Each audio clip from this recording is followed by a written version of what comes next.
Le but, c'est de parler donc du projet, enfin du cercle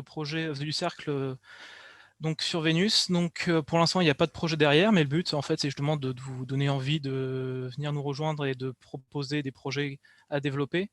Donc en quelques mots pour Vénus, pourquoi c'est intéressant? Parce qu'en fait, c'est la planète la plus similaire à la Terre, donc elle est très proche en termes de taille et de distance. Et elle aurait dû être pareille, mais en fait non, c'est un véritable enfer avec une température de surface de près de 500 degrés. Le problème, c'est qu'en fait, tant qu'on n'a pas compris pourquoi ces deux planètes ont divergé, on a du mal à établir si ce qu'on observe, les exoplanètes qu'on observe sont des exoterres habitables ou des exovénus infernales. Infernal, il convient de modérer parce qu'en fait, à haute altitude, à 50 mètres au-dessus de la surface, on a une zone où on a une température et une pression à peu près similaires à la Terre, avec une gravité similaire, protection contre les radiations et de l'énergie.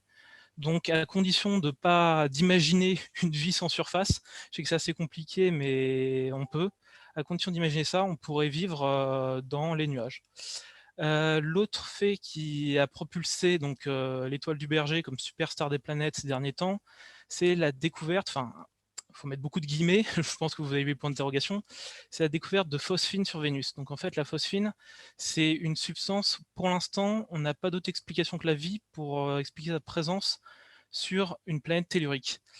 Et donc, ça ne veut pas dire qu'on a trouvé de la vie, par contre, ça veut dire que toutes les agences spatiales du monde veulent aller voir.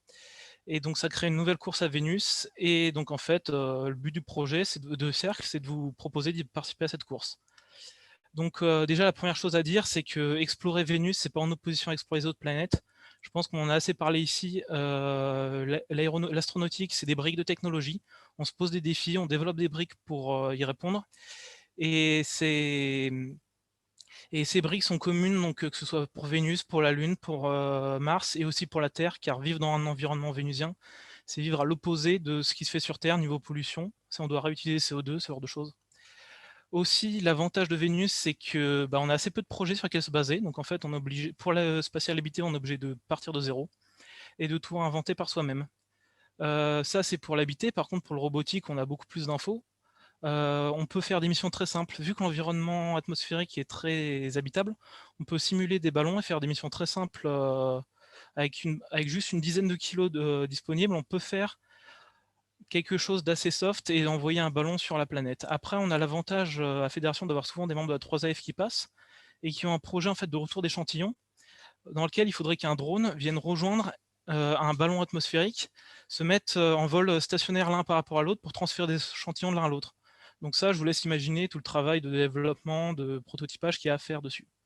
Pour la surface, c'est un peu plus compliqué. On n'a aucun atterrisseur qui, pour l'instant, n'a survécu plus de 2 heures en surface. Donc il faudrait soit un système parfaitement isolé, soit l'électronique haute température, ça on en discute pas mal en ce moment sur le forum, ou un rover purement mécanique. Un rover purement mécanique, c'est vrai que c'est assez facile à simuler sur Terre. Par contre, ça nécessite de tout réinventer, donc de la propulsion, mais aussi la transmission et les résultats scientifiques. Pour finir, je vais juste vous partager une petite vidéo. Je sais pas, hop, là voilà. C'est pour revenir au rover parfaitement isolé, donc c'est un rover dans lequel il n'y aurait pas d'arbre de transmission ou de câble qui passerait la protection thermique.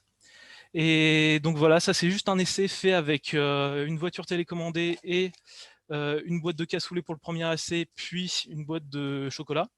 Donc oui, l'exploration de Vénus, c'est pas forcément bon pour la ligne, mais je vous laisse imaginer ce que ça donne avec une équipe motivée, tout le matériel infable là-bas. Voilà, je vous laisse revenir sur Terre.